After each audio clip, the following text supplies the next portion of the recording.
have a story from when I was in the Army. This would have been back probably in around 2000, maybe early 2001. And we were doing a field exercise, which involved us just walking around the woods, setting up a bivouac, and then moving on to whatever we were doing the next day. It was a really dark, gray day, and it was turning into an even darker night. There wasn't a lot of moonlight. And we were moving through a pine forest. It was really thick and dense. You couldn't really see very well around you. It was just a really weird feeling in the air. And we finally got to an area that was clear enough that we could sleep, you know, sort of wedged between some trees. And we set up our camp for the night. And it was kind of spooky initially just because, again, it was really dark. There wasn't much moonlight and none of it was getting through the pine canopy. And the way the sound was carrying amongst the trees and with all the fallen pine needles, it sounded like there was a lot of movement going on around you all the time.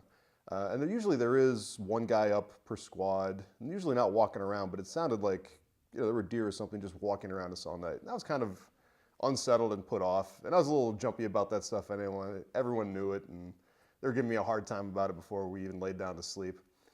But I volunteered to take the first radio watch because I was kind of creeped out, and I ended up just staying up and listening to all the weird noises and trying to figure out who was walking and why and how many people there were. And I was up for a couple hours, and the CO who was camped out next to us, he woke up. He's like, "What are you doing, Ricks?" I was like, "I'm just pulling fire guard." He's like, "Weren't you there when I went to sleep?" I said, "Yes, sir." "Well, why are you still up?" I said, "Well, it's kind of unsettling out here, isn't it?" And he looked at me and said, "You know what you mean. There's something spooky in the air." And he went back to sleep, and that bothered me because he's the captain, and he's supposed to be like, "Nah, you're being a wuss. Everything's fine. Just go back to bed." But everyone else was acknowledging the general creepiness in the air. Eventually, I get over it and wake up the next guy, and I go to sleep. And when I finally fall asleep, I have this weird dream where I'm sitting in a movie theater. And I'm the only person in the theater, and it's completely dark. There's just a little light so I can see the other seats. And then the screen turns white, and in black lettering, it says, "You're not welcome here."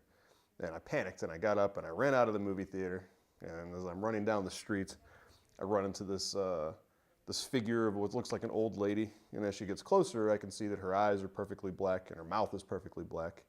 And she looks at me and says, "You are not welcome." And I woke up startled and panicked. I was like, "Oh my God," and I'm looking around.